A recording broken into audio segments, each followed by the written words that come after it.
Bonjour à tous et bienvenue dans ce nouvel épisode de la météo du Bitcoin, lundi 18 octobre. Que s'est-il passé depuis notre dernier brief? Eh bien, une clôture weekly magnifique. Nous sommes venus donc travailler les niveaux que nous avions identifiés. On va agrandir un petit peu la charte pour constater tout cela. Nous avions deux niveaux weekly, donc les 61 500 et les 61 844, qui correspondent aux deux avant-derniers sommets, hein, si on ne tient pas compte de l'ATH. La clôture weekly s'est faite au 61 500, donc on a cherché à passer, mais on n'a pas réussi. Voilà, donc maintenant tout l'enjeu de cette semaine, c'est de franchir ces deux derniers sommets où de nombreux ordres de vente attendent. Bien sûr, il y a de nombreuses liquidités et de nombreux ordres qui attendent dans ces zones. Nous verrons ça, je pense, demain ou dans la vidéo de mercredi. Ça va pas être chose simple, mais en tout cas, BTC a l'air de bien de vouloir pousser, les acheteurs, pardon, ont l'air de vouloir pousser également ce marché. Allons-nous monter tout droit vers notre target des 1,618, donc au 77 852, ou allons-nous avoir des mouvements de retracement? Nous verrons ça au fur et à mesure. En tout cas, c'est très beau, c'est très propre. On a clairement les deux zones maintenant, les deux niveaux à péter pour s'attaquer à la TH. Voilà, en weekly, pas grand-chose d'autre à dire. On va passer sur le daily. Donc en daily, donc je rappelle cette zone que nous avions identifiée, hein, c'est la dernière zone dure, entre guillemets, avant l'ATH, donc c'est les 63 800. Nous avions été au contact des 63, donc vendredi. Samedi, dimanche, pas grand-chose à dire, hein, le marché n'a pas fait grand-chose. On a simplement eu hier un petit mouvement en fin de journée, c'est assez classique, hein, en fin de journée, un mouvement vendeur pour aller chercher et chasser surtout les acheteurs, les acheteurs un peu imprudents qui avaient FOMO en levier. Voilà, ils se sont fait punir entre guillemets avec un mouvement baissier qui a ramené le cours donc aux 58 963. C'est du coup maintenant le dernier creux, pardon. Donc on est toujours bien dans un enchaînement de creux et sommets ascendants, hein, bien sûr. Le sommet local, bah, c'est les 63. Et le creux, le dernier creux, c'est les 58 963. Donc à noter sur votre charte. Évidemment, le but est de ne pas faire donc cette structure. Donc sommet, creux, un sommet qui serait plus bas que le précédent et un creux qui viendrait à être pété. Donc là, nous aurions effectivement une figure, un pattern de retournement, hein, donc en M, avec donc voilà ce niveau à tenir, le dernier creux. Bon, c'est un scénario à ne pas écarter, ça peut se produire. Euh, Est-ce que ça va se produire? Je ne sais pas, mais en tout cas, voilà, hein, si les 58 963 venaient à ne pas être tenus, nous n'aurions plus cette dynamique d'enchaînement de creux et sommets ascendants. Voilà, donc important à noter. Est-ce que BTC va consolider un petit peu donc dans cette zone avec le niveau des 60 000 et en dessous des 63, hein, donc dans cette zone, euh, voilà ici, hein. Est-ce qu'on va avoir une petite consolidation avant de franchir à la hausse ou pas? Et c'est tout ce qu'on verra lors des briefs quotidiens. En daily, pas grand-chose de plus à dire. Euh, on va juste aller voir au niveau des indicateurs. Donc au niveau des indicateurs, là aussi, hein, on est toujours bullish. Bon, le MACD a eu une petite perte, une légère perte de force, mais bon, là, c'est en train de revenir. On va voir évidemment aujourd'hui comment ça se profile. Éviter de faire un autre creux, puisque là, on a un sommet, un creux, un sommet. Il faudrait pas qu'on ait un cross bear, donc on retombe, que l'histogramme bascule sous la ligne des zéros, puisque ça pourrait effectivement annoncer un mouvement de retracement, hein. On voit ici quand même que pour le moment, on n'a pas fait de nouveau sommet, donc attention, attention malgré tout. Évidemment, la messe n'est pas dite, hein, bien sûr.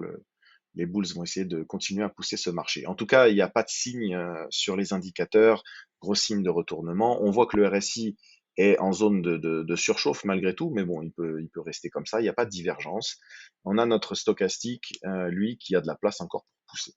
Donc voilà, pareillement, en daily, pas grand-chose de plus à dire. On voit qu'on travaille la zone avec les niveaux que nous avons identifiés. En support, donc les 61 880, les 61 188, les 61 200. Voilà, donc pour le moment, pas de souci en daily non plus. On va voir en H4. Alors en H4, nous avions identifié au-delà de la zone daily des 63 63 800, nous avions identifié donc deux niveaux, c'était des niveaux pivots de cette manière-là, hein, hop là, donc ce niveau-là et ce niveau ici. Donc ces deux niveaux sont importants. On voit que le niveau des 62 400, eh bien, n'arrive pas à être franchi, hein. On a à chaque fois qu'on s'en approche, on a des rejets. Ce niveau, donc cet autre niveau H4, hein, donc les 61 770, fait office également parfois de support et de résistance. Donc des niveaux importants. Nous voyons que hier, nous avons donc eu ce mouvement baissier. On n'est pas venu chercher le dernier creux, donc voilà, on est toujours dans une dynamique de sommet, sommet, pardon, creux, sommet. Ici, nous avons un creux plus haut que le précédent, donc voilà, nous n'avons juste pas, pour le moment, nous n'avons pas fait de sommet plus haut. Donc durant ce week-end, on n'est pas venu au-delà des 63 000. Donc attention quand même, malgré tout, hein, on ne peut pas être à l'abri. On n'est pas à l'abri pour le moment d'un retournement comme on a vu en daily. Bon, euh, le cours évolue toujours au-dessus de la Tenkan. On voit elle a été travaillée. Malgré cette mèche, on a clôturé au-dessus. Là encore, elle a été testée sur la bougie actuelle, hein, qui termine à 23 minutes. Bon, tant qu'on évolue au-dessus de Tenkan et Kijun, pas de souci. La Tenkan est située au 60 800. La Kijun est située au 59 873. L'intérêt, c'est évidemment de ne pas venir en dessous des 58 739, qui correspond euh, au dernier creux en H4. On l'avait identifié. Donc ça, par contre, on peut l'enlever de notre chart. Et ça aussi, parce que maintenant, le creux à défendre, c'est celui-ci. On va le noter. On l'a noté en daily, mais on va le conserver aussi sur notre chart H4. Donc voilà. Les 58 963. Donc le but évidemment est de ne pas venir en dessous et d'aller faire un nouveau sommet, donc au-delà des 63. Donc on a failli le faire, hein, puisqu'on est arrivé, on est monté quand même ici. Donc on va retirer ça. On est monté au 62 695. Donc on n'a pas fait de nouveau sommet, mais voilà. En gros, la zone en H4 maintenant, bah, c'est celle-ci. Pas descendre en dessous des 58 963 et s'attaquer au 62 695. Pas grand-chose de plus à dire. Vous avez les niveaux bien identifiés, bien clairs. Voilà, tout ça c'est bullish, il n'y a pas de souci. On va regarder au niveau des indicateurs. Donc au niveau des indicateurs, alors nous avons ici donc un creux. Il faudrait qu'on cross bull, ce serait intéressant. On a une divergence sur le RSI. On a une divergence avec un cross bear sur le RSI. Et nous avons toujours notre stochastique qui est en zone de surachat. Comme on l'a déjà précisé, ça peut rester un moment comme ça. On verra si le marché veut pousser ou si le marché veut aller chercher des liquidités un petit peu plus bas pour, comme on l'a dit, chasser les acheteurs imprudents. Voilà, donc on va regarder en H1. En H1, nous avions donc, hop là, on va cacher ça et on va se mettre sur la chart. Voilà, ce sera plus clair. En H1, Nous avions notre dernier creux, donc qui n'a pas, on a fait un creux qui est plus haut, hein, donc on a toujours conservé ce dernier creux. Par contre, on n'a pas fait de nouveau sommet. Donc, bon, attention, attention à ce que nous n'ayons pas ici un double top. Donc, on sait le niveau qu'on doit tenir pour que cette figure ne se mette pas en place. Mais voilà, ou alors on a simplement un Bitcoin qui consolide un petit peu et c'est bien normal. Donc, ce qu'on voit aussi, c'est que donc on a tracé notre fibre qui prend notre point le plus bas sur ce dernier mouvement, hein, et notre point le plus haut donc de vendredi, et on voit que les 38,2 ont été travaillés. Donc on a fait un mouvement pour aller chercher les 38,2 et on a eu une clôture au-dessus des 38,2 et ça a racheté. Voilà, donc tant qu'on conserve les 59 474, nous sommes toujours dans un mouvement, enfin dans un contrôle par les bulls de ce mouvement en H1. Et l'objectif est de faire un nouveau plus haut au-delà des 63 quasiment. On voit que la Tenkan, pardon, eh bien, a été break, hein, par le bas, donc dans ce matin, dans la nuit et ce matin. On voit qu'on a un mouvement baissier qui se met en place. La MA50 est actuellement travaillée, donc elle a été défendue sur les 2 dernières bougies, mais là on voit qu'on a un mouvement en live, hein, on voit qu'on est en train de la break. Il reste 19 minutes sur cette bougie. On a la Kijun là aussi, donc situé au 60 800, qui est en train d'être travaillé. Nous n'avons pas eu de clôture H1 en dessous, hein, tout du moins sur les derniers mouvements, mais nous n'avons pas eu de clôture H1 en dessous de cette Kijun. Donc pour le moment, elle est défendue. Elle est confondue avec le niveau des 23,6 également et le Kubo. Voilà, donc ici nous avons une zone de support importante en H1. Au niveau des indicateurs techniques, donc nous avons eu un cross-bear sur le MACD, le RSI également. Voilà, donc ça traduit évidemment que nous avons un mouvement baissier qui est en place sur les unités de temps, sur les petites unités de temps. Maintenant, c'est normal, pas de quoi s'alarmer non plus. On va regarder donc depuis le point bas, si ici nous avons un sommet, hop, on va faire ça comme ça. Donc on voit que nous sommes en train de travailler les 0,50 de ce mouvement, hein, de ce mouvement depuis hier soir jusqu'au top de ce matin. Voilà, donc à voir, peut-être un retour sur les 61,8, donc entre les 60 300 et les 59 700, euh, à surveiller.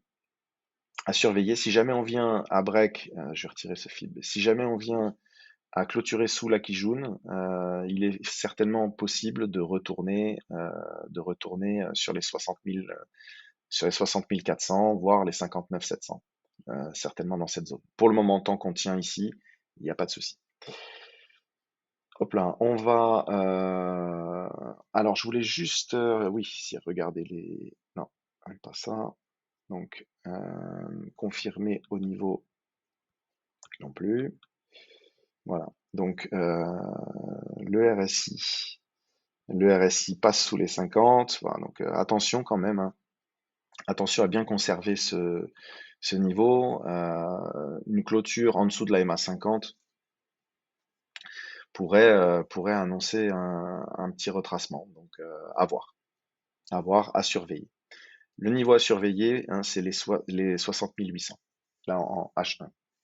Je voulais, alors combien de temps il nous reste? Il nous reste quelques minutes. Je voulais vous montrer ETH, puisqu'on en a parlé lors du dernier brief, donc avec cette trend. Donc samedi, on a tenté le break, mais ça n'a pas fonctionné. Dimanche également, on est revenu sur la Tenkan hier, hein, lors du mouvement baissier. Ça a été racheté et puis ben là on a également une nouvelle fois tenté de franchir, mais pour le moment on n'y arrive pas. Donc attention également à ETH. Bon, pour nous c'est qu'une question de temps, mais on bloque. Pour le moment ça bloque. Donc à surveiller aujourd'hui. Les lundis en général peuvent être assez rouges, donc à surveiller. Je voulais aussi vous parler de notre petit chouchou DAO. DAO nous a fait un joli mouvement de retest de sa trendline. Donc retest de sa trendline et de la SSB, donc du Kumo. Vraiment, on est allé chercher ce niveau et ça a été racheté pour des clôtures au-dessus de la MA50. Donc je vous rappelle l'importance de la MA50 daily, hein. On voit à quel point elle est travaillée, cette MA50. Et puis ben, le cours repart à la hausse. On rebreak la Tenkan, on s'attaque maintenant à la Kijun. Voilà, on va essayer de sortir une bonne fois pour toutes de cette zone d'accumulation pour aller chercher nos targets sur ce coin qui a beaucoup d'avenir. Voilà, j'espère avoir été clair et je vous dis à demain.